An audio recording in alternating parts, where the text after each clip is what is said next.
10 de maio de 1996, 13A. Monte Everest, 8.413 metros acima do nível do mar. Rob Hall olha para o relógio, o vento passa rugindo pela sua máscara facial.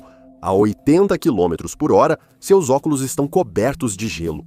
Cada respiração, através da máscara de oxigênio, parece como sugar ar por um canudo. 15 metros acima dele, um de seus clientes ainda está subindo lentamente em direção ao cume, perigosamente devagar. Rob olha para o relógio novamente. Ele sabe que deveria dar meia volta agora e trazer todos em segurança para casa. Essa deveria ser a decisão mais fácil que ele já tomou. Essa é a regra que manteve ele e 39 clientes vivos. Mas o que acontecer nos próximos 60 segundos vai selar o destino de ambos. E horas depois, preso e morrendo a 8.748 metros, Rob saberá exatamente quando tudo deu errado. O mundo vai ouvir, enquanto ele percebe isso, pelo rádio. Da promessa que começou tudo, a tempestade que selou seu destino, até a conversa final que partiu corações ao redor do mundo. Esta é a história de Rob Hall e do desastre que mudou o montanhismo para sempre. Bem-vindo ao Extreme. Quando fiz a trilha até o acampamento base do Everest, em março de 2024, vi o memorial de Rob Hall. Esta é a foto que tirei. E ela ficou comigo desde então, porque Rob Hall não deveria ter morrido. No Everest, Rob era um montanhista de 35 anos da Nova Zelândia. Ele cresceu em Christchurch, o caçula de 9 filhos, em uma família de classe trabalhadora. O quintal dele era basicamente os Alpes do Sul, então ele começou a escalar ainda adolescente. Aos 20 anos, ele não só era bom em escalada, mas obcecado por isso. Ele escalou tudo, os maiores picos da Nova Zelândia. Depois, na Austrália, e então mirou no Himalaia. Em 1996, Rob já tinha chegado ao cume do Everest 4 vezes, mais do que quase qualquer alpinista que não fosse Sherpa. Naquela época, ele já tinha escalado o pico mais alto de cada continente em apenas 7 meses. O cara era uma verdadeira máquina. Mas o que tornava Rob especial não era só o fato de ele conseguir escalar, e sim que ele conseguia ensinar outras pessoas a escalar com segurança. No início dos anos 1990, Rob fundou a Adventure Consultants, uma empresa de guias que levava pessoas comuns ao Everest. E estou falando de pessoas normais, não de alpinistas de elite. Apenas gente com um sonho e $5.000 para gastar. Isso era o dobro do que outros guias cobravam, mas Rob oferecia algo que ninguém mais podia: segurança. Entre 1990 e 1995, ele guiou 39 clientes até o topo do Everest e de volta sem acidentes. 39 pessoas, 0 mortes. O segredo dele era uma regra: se você não estivesse no topo ou próximo até cerca de 1 da tarde, você voltava. Não importava o que acontecesse. Rob dizia aos seus clientes: com determinação suficiente, qualquer idiota consegue subir essa montanha. O truque é descer vivo. Em 9 de maio de 1996, Rob estava fora de sua barraca no acampamento base do Everest, observando a montanha. Era a noite antes da sua tentativa de chegar ao topo, e ele sentiu algo no estômago, algo que não consegue explicar, algo que talvez dissesse a ele: Everest, este ano vai ser diferente dos outros anos. E ele tinha muitos motivos para sentir isso. Primeiro, a previsão do tempo que eles receberam não era boa. Há uma tempestade enorme se formando, dizem os relatórios. Ela vai atingir no dia 11 de maio, um dia depois de chegar ao topo, e vai ser brutal. O tipo de tempestade que te prende na montanha. Segundo, toda a temporada de 1996 tinha sido uma bagunça.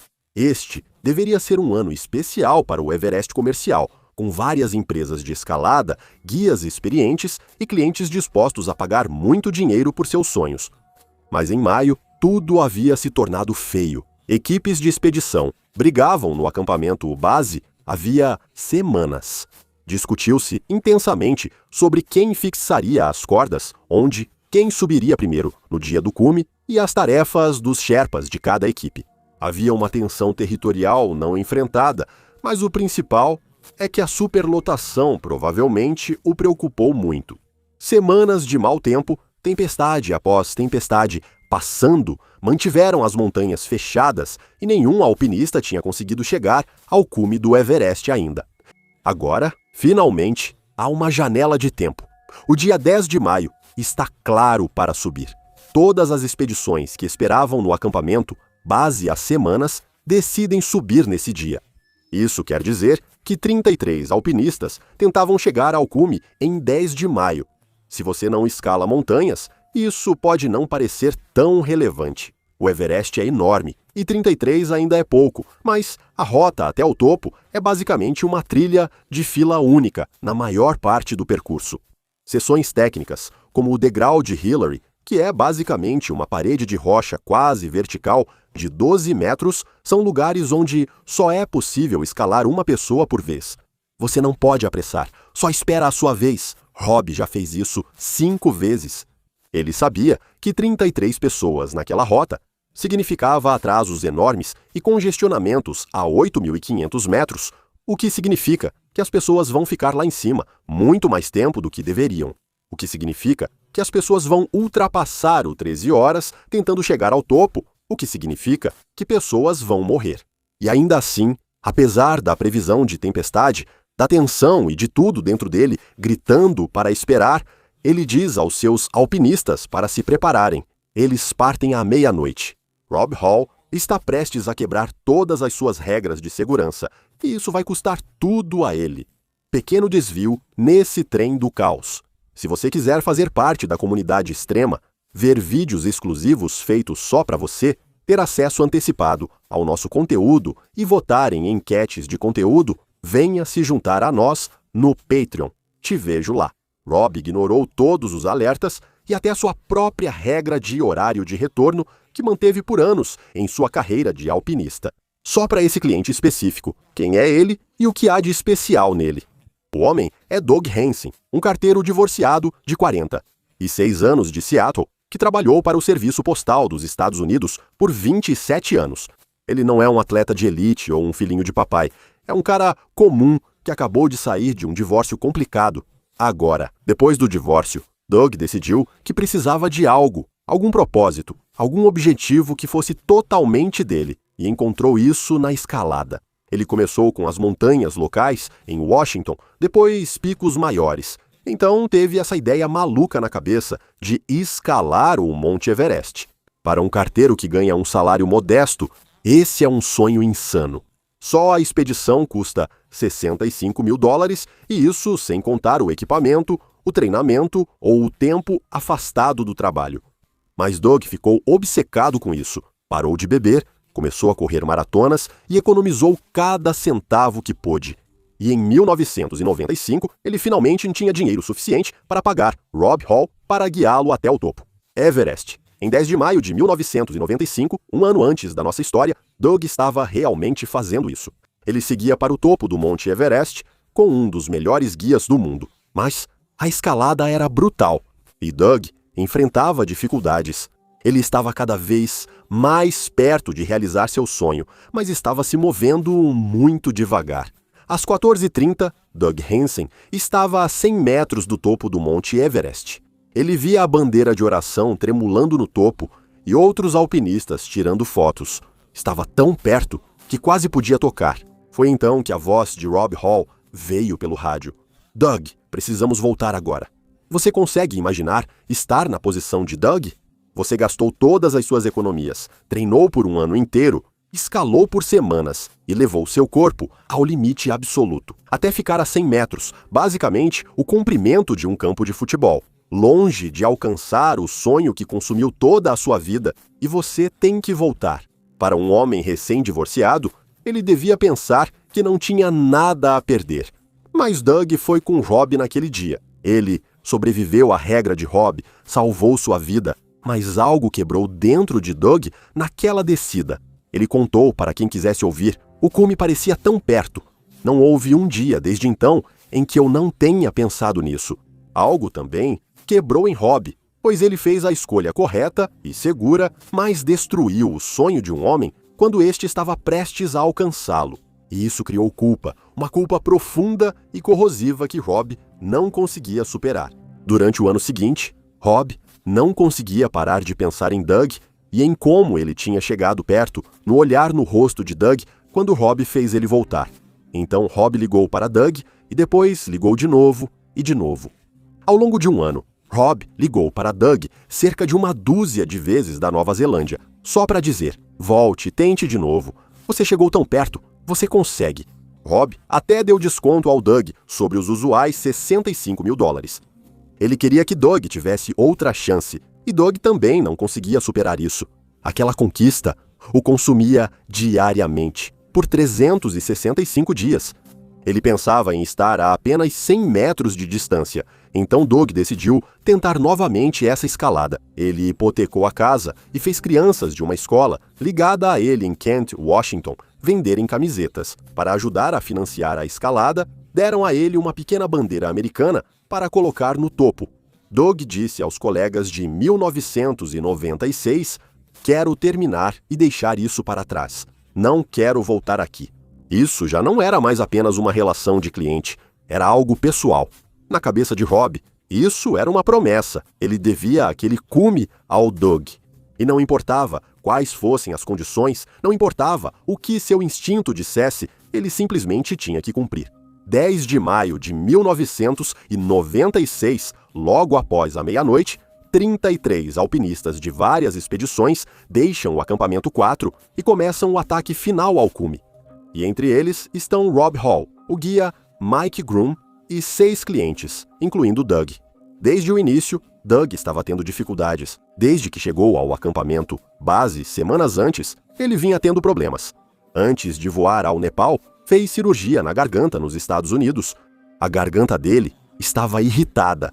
Ele mal conseguia falar em alguns dias e o ar rarefeito piorava. Doug também enfrentava dores de cabeça brutais, constantes e latejantes. Doug descreveu para outros alpinistas como: alguém enfiou um prego entre meus olhos e ainda tinha os dedos dos pés dele. Em 1995, quando Rob fez Doug voltar a cerca de 100 metros do cume, Doug teve queimaduras de frio em alguns dos dedos dos pés. Não foi grave o bastante para perdê-los totalmente, mas suficiente para que ele perdesse partes. Agora, em 1996, esses mesmos dedos dos pés voltavam a incomodar com o frio. Poucos dias antes da tentativa ao cume, Doug disse a Rob: acabou para mim, nem consigo falar. A escalada terminou para mim. Rob o incentivou a descansar, pediu que esperasse e afirmou que ele era forte e se recuperaria. Doug parecia ter melhorado o bastante para tentar no dia 10 de maio. Naquela noite, subindo no escuro para o cume, Rob percebe que Doug ainda tem dificuldades. O ritmo dele está bem mais lento que o esperado. Cada passo exige esforço. A inquietação da noite anterior retorna, mas Rob reprime o sentimento e eles seguem subindo. Mas quando eles chegam a uma seção a cerca de 8.400 metros de altitude, chamada de varanda, tudo para de repente.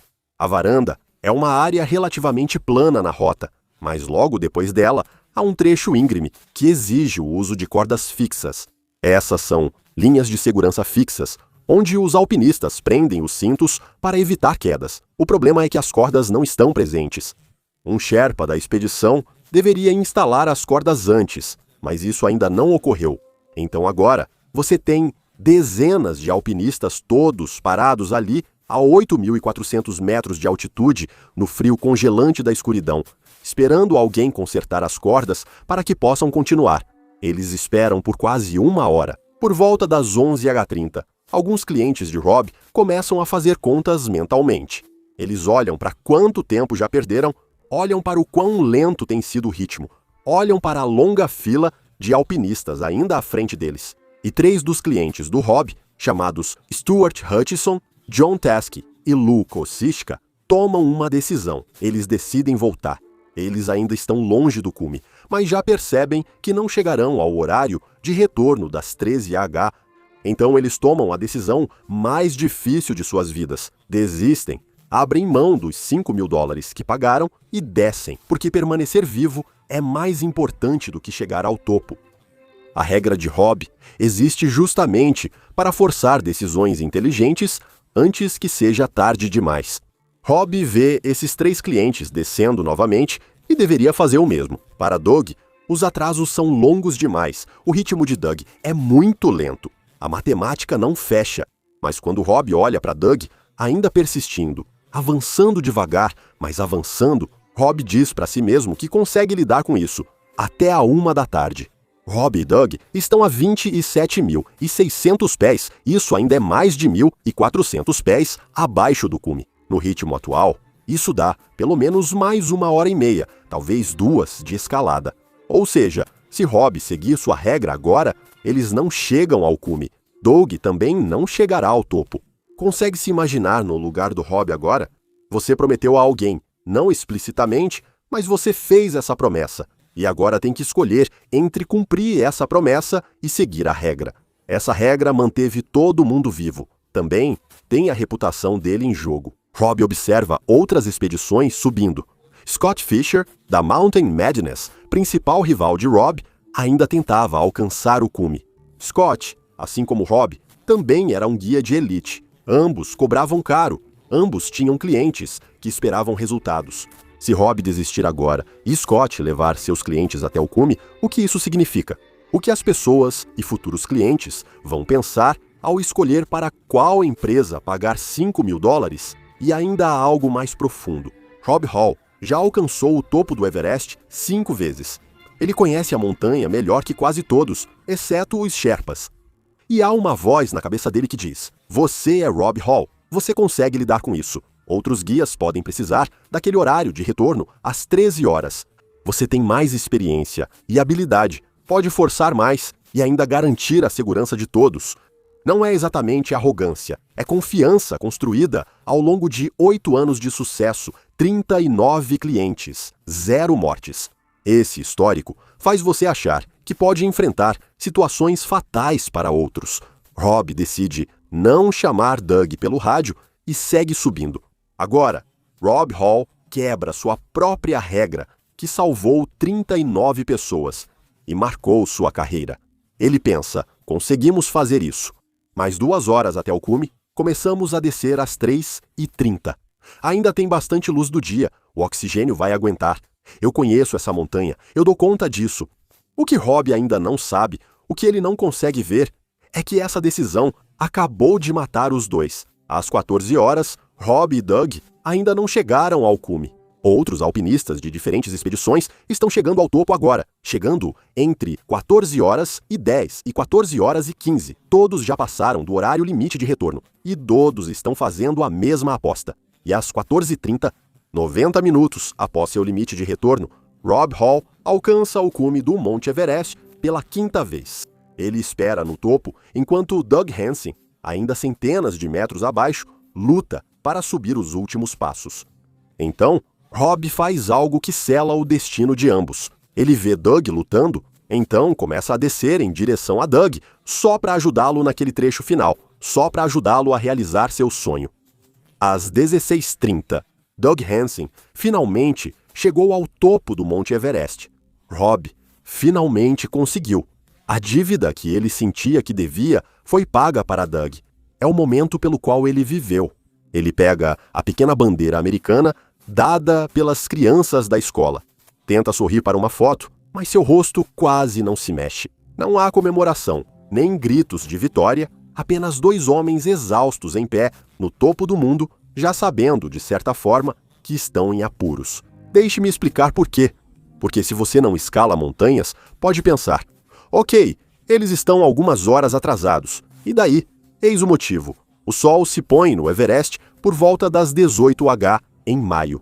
Isso dá a eles talvez 90 minutos de luz do dia restantes e do cume até o acampamento. 4, onde há abrigo, barracas, segurança, é uma descida de no mínimo 4 a 5 horas, o que significa que eles iam descer na completa escuridão por pelo menos 2 a 3 horas, na zona da morte, onde as temperaturas chegam a 40 graus negativos e o cérebro, sem oxigênio, mal funciona. Falando em oxigênio, os cilindros dos dois já estão quase vazios após mais de 16 horas de escalada. Eles não duram para sempre. Rob Hall, o guia que pregou horários de retorno por 8 anos, o guia que salvou 39 vidas seguindo sua regra. Acabou de colocar a si mesmo e Doug em uma posição onde a sobrevivência é quase matematicamente impossível. Quando eles começam a descer por volta das 16h45, Rob percebe algo. O vento está aumentando, não gradualmente, mas rapidamente. As nuvens que estavam distantes, sobre os picos vizinhos mais cedo, agora corriam em direção ao Everest, agora escuras, massivas, movendo-se incrivelmente rápido. Às 17 horas, no dia 10 de maio, o vento começa a uivar a mais de 160 km por hora, a temperatura cai para 40 graus negativos, ao redor de Rob, ao redor de todos. Nos 900 metros finais do Everest, há apenas essa neve e gelo espessos e rodopiantes que tornam impossível enxergar mais do que alguns metros em qualquer direção. É um apagão total. Isso só podia significar uma coisa. A tempestade massiva prevista para 11 de maio chegou um dia inteiro antes. Quero que você imagine ser o Rob por um instante. A 8.800 metros de altitude, com pouco oxigênio e seu cliente quase imóvel, a noite se aproxima. E a tempestade que você pensou ter 24 horas para evitar acabou de te prender no topo do mundo. Outros poderiam ter desistido, mas você é Rob Hall. Já esteve em situações difíceis antes, já chegou ao topo do Everest 5 vezes, já guiou 39 pessoas de volta para casa em segurança. Você sempre encontra um jeito, é isso que faz. Então Rob e Doug começam a descer, com Doug atrás, avançando na nevasca. O vento uiva furiosamente, tentando jogá-los para fora da montanha, mas Rob já desceu por essa rota várias vezes. Ele sabia exatamente onde pisar e se segurar. Poderia fazer isso até de olhos fechados. Os dois alpinistas desceram cerca de 30 metros do cume. Eles chegaram ao degrau Hillary, uma parede de rocha quase vertical de 12 metros, onde é preciso se prender às cordas fixas e descer com cuidado. Em boas condições, isso leva talvez 10 minutos, mas essas não são boas condições. Rob se prende à corda e começa a descer mão sobre mão, os pés encontrando os apoios. Ele chega ao final e olha para cima, esperando Doug seguir. Mas Doug está parado lá no topo do degrau, sem se mover, apenas balançando levemente. No vento de 160 km por hora, Rob grita para ele: "Doug, prenda-se, comece a descer." Nada. Doug não se move, e é nesse momento que algo muda na mente de Rob, uma pequena fissura de compreensão. Doug não está hesitando, Doug não está com medo, Doug não consegue se mover. O corpo dele não está respondendo. Então Rob começa a subir de volta o degrau Hillary, lutando contra a gravidade, o cansaço e a tempestade. Ele alcança Doug e observa seu rosto pelos óculos cobertos de gelo. Os olhos dele mal conseguem focar, a máscara de oxigênio está vazia, e é nesse momento que Rob entende que Doug não está hesitando. Seu corpo desligou após 16 horas na zona da morte. O cérebro já não envia sinais aos músculos. Ele está consciente, está de pé, mas não consegue fazer o corpo obedecer ao que precisa. Rob tenta ajudá-lo, tenta guiar as mãos dele até a corda para que possam descer juntos, mas os dedos de Doug não seguram. Eles simplesmente escorregam da corda. Rob tenta novamente, mesmo resultado, às 17h30. Rob chama o acampamento base pelo rádio. Sua voz está diferente agora, tensa, urgente. Doug está sem oxigênio, fraco e não consegue descer a escadaria Hillary sem novos suprimentos. E aqui está o que torna isso tão devastador. Rob Hall não pode deixar Doug morrer sozinho. Não é que ele não queira, mas psicologicamente ele simplesmente não consegue. Toda a identidade dele, tudo que faz dele Rob Hall é baseada nisso. Eu não abandono pessoas. O que significa que se Doug não pode descer, Rob também não vai descer. O guia que salvou 39 vidas acabou de perceber que está preso. O papel dele mudou. Ele não é mais um guia tentando salvar seu cliente. Ele é um homem que está prestes a morrer. Durante a noite de 10 para 11 de maio, Rob e Doug lutam para descer do Hillary Step. Eles demoram mais de 12 horas para percorrer cerca de 150 metros, rastejando e parando a cada poucos minutos, avançando centímetros por vez na tempestade. Às 2h46 da manhã, após 9 horas do início da tempestade, alguém no acampamento base ouve uma transmissão de rádio interrompida, estática e vento uivando. Então, uma voz gritou: continuem se movendo, continuem indo. É Rob, ainda tentando, ainda guiando, ainda lutando para manter Doug vivo. Ainda lutando contra o que ele sabe ser verdade. Mas às 4h43 da manhã, no dia 11 de maio, quando a voz de Rob volta a sair pelo rádio, tudo mudou. Sua voz está fraca, rouca, mal audível por causa do vento. Ele está no South Summit agora, que fica a cerca de 8.750 metros de altitude. Ele desceu do Hillary Step de alguma forma, mas está sozinho. Alguém no acampamento base faz a pergunta que todos temiam. Rob, onde está Doug? Há uma pausa, vento, estática. Então a voz de Rob: Doug se foi. 2 palavras, só isso. Sem explicação, sem detalhes, Doug Hansen está morto em algum lugar daquela montanha, entre o degrau Hillary e o cume sul. Se ele caiu, desmaiou ou simplesmente parou de se mover e congelou, Rob não diz. Talvez ele não saiba, talvez não consiga dizer, e talvez seja porque Rob tinha seus próprios problemas. Agora veja, Rob estava acima de 8.000 metros, há mais de 24 horas. O oxigênio dele acabou há horas. Ele enfrentou ventos de até 160 km por hora e temperaturas de 40 graus Celsius abaixo de zero, sem barraca, sem abrigo, nada além do macacão de escalada. As mãos dele estão destruídas por uma forte queimadura de frio. Ele não sente mais os dedos. Elas estão rígidas e inúteis como paus. Ao tentar usar o rádio, ele precisa das 2 mãos só para apertar o botão. Os pés dele estão do mesmo jeito, congelados, duros dentro das botas.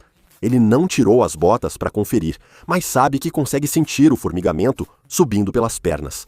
Rob passou agora uma noite inteira a 8.748 metros de altitude, exposto, e ainda está vivo.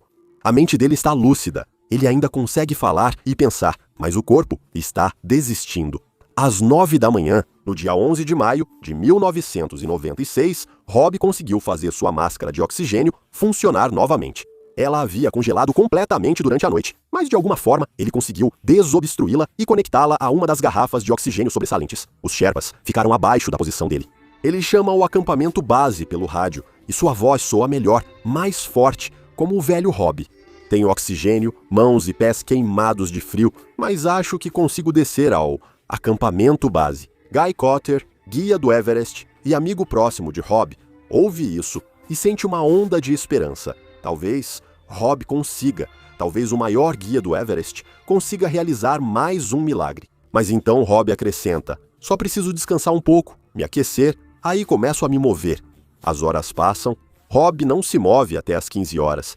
Guy está ficando mais urgente. Rob, você precisa descer agora, você não pode ficar aí em cima. E é aqui que você pode ouvir algo fascinante e de partir o coração na voz de Rob. Se eu achasse que conseguiria lidar com os nós nas cordas com minhas mãos congeladas, já teria descido às 6 horas. Amigo, só manda alguns dos caras subirem com uma garrafa térmica grande de algo quente, aí eu vou ficar bem, vou ficar bem. Ouça essas palavras. Rob Hall está a 28.700 pés. Ele está exposto a mais de 30 horas com mãos e pés destruídos. E parte do cérebro ainda acredita que o resgate virá e que conseguirá descer. Porque embora a mente de Rob ainda esteja afiada, o corpo dele não consegue fazer o que a mente está mandando. As mãos dele não conseguem mais segurar as cordas, os pés não conseguem sustentar o peso dele. Mesmo que conseguissem, ele está tão fraco após 30 horas na zona da morte que mal consegue se sentar.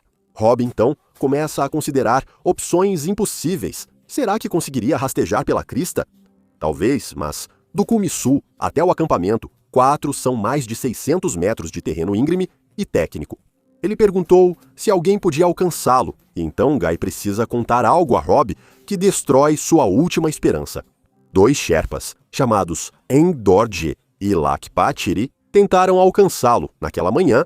Eles subiram 900 metros verticais do acampamento 4, enfrentando tempestade e cansaço. Eles chegaram a menos de 90 metros da posição de Rob, tão perto que podiam vê-lo. Mas ali os ventos passavam de 160 km por hora, capazes de lançá-los para fora da montanha. Eles esperaram.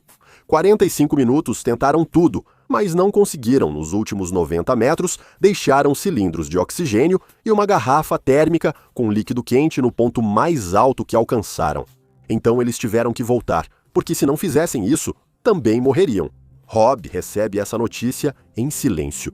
Tudo bem, vou esperar aqui, talvez o tempo melhore. Ele ainda se apega à possibilidade de que algo mude, que a tempestade passe, que ele fique mais aquecido, que de alguma forma, contra toda a lógica, física e biologia, ele vai sobreviver a isso. Mas acho que parte de Rob sabia que ninguém viria. Ele já estava morto, e ele sabia disso. Ele está mentalmente lúcido em um corpo que morre, e isso talvez seja o mais cruel na morte de Rob Hall. Ele não está confuso, não está delirando, ele está completamente, dolorosamente, ciente do que está acontecendo com ele.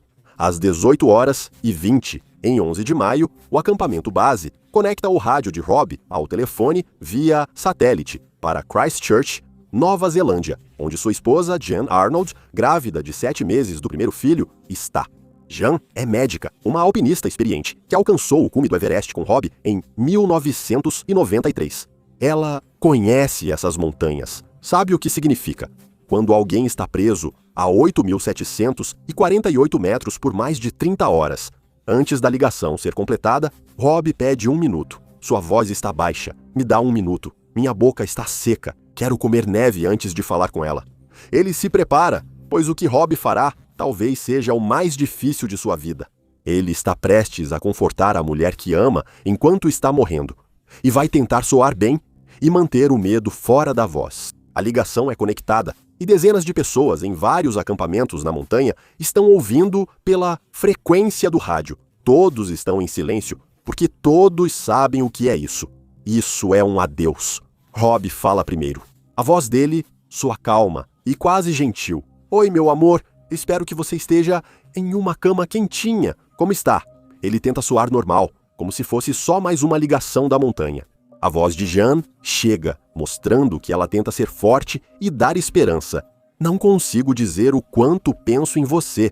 Você está melhor do que eu esperava. Está quentinho, querido. No contexto da altitude, do lugar, estou razoavelmente confortável. Ele está mentindo. Ele ficou exposto a 8.748 metros por mais de 30 horas. As mãos e os pés dele estão destruídos. O corpo dele está parando, mas ele diz, razoavelmente confortável, porque está tentando protegê-la. Jan, tentando dar algo para ele se apegar, diz, estou ansiosa para te ver totalmente bem quando voltar para casa. Sei que será resgatado. Não se sinta sozinho. Envio toda a minha energia positiva para você. Dá para notar na voz dela que tenta fazer ele sobreviver, fortalecendo-o com amor e esperança. Mas Rob sabe, ele sabe o que Jan sabe, mas não vai dizer que sabe que a 8.748 metros não existe resgate. Como ele mesmo disse uma vez, você poderia muito bem estar na Lua. Nas palavras finais de Rob, as últimas palavras que ele vai dizer a alguém são estas. Eu te amo. Durma bem, meu amor. Por favor, não se preocupe demais. Ouça isso de novo. Por favor, não se preocupe demais. Não é, eu vou te ver em breve. Não é, eu vou conseguir. É só, por favor, não se preocupe. Ele não está mais perguntando como viver, está tentando suavizar a forma como morre. Rob desliga o rádio. Depois daquela ligação, ele disse o que precisava dizer. E agora, no silêncio, no frio, Rob Hall sozinho enfrentou o que estava por vir. Cerca de 30 horas depois de ficar preso a 8.748 metros sem abrigo, Rob Hall morreu na noite de 11 de maio de 1996. E eu não sei como foram seus momentos finais. Ninguém sabe, mas eu sei que suas palavras finais não foram ditas com desespero ou pânico, mas com algo mais calmo, algo que pode ser chamado de aceitação. Ele se despediu de Jan. Ele disse que a amava e tentou facilitar tudo para ela. Aceitou o que viria. Rob Hall passou a vida adulta nas montanhas. Ele já havia alcançado o topo do Everest 5 vezes e guiado 39 pessoas em segurança. Agora, a montanha que ele tanto amava e conhecia estava levando-o. Em 23 de maio de 1996. 12 dias após a última chamada de rádio de Rob, alpinistas de uma expedição IMAX chegaram ao cume sul e encontraram o corpo de Rob.